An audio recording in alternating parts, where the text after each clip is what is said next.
અમરેલી જિલ્લાના બગસરા તાલુકાના મોટા મુંજિયાસર ગામે મહાશિવરાત્રી પર્વે ગામના કલ્યાણ માટે ગંગાજળની ધારાવાહી કરવામાં આવી હતી।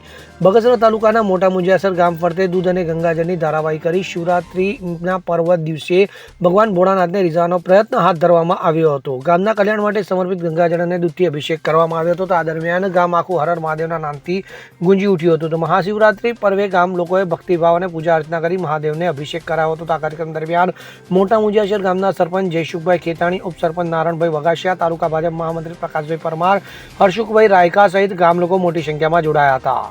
અશોક મનવર સાથે CN24 ન્યૂઝ અમરેલી। હવે જુઓ દેશ દુનિયાની તમામ ખબરો તમારી આંગળીના ટેરવે। ઉઠાવો મોબાઈલ અને Google Play Store પરથી ડાઉનલોડ કરો અમારી CN24 ન્યૂઝ મોબાઈલ એપ।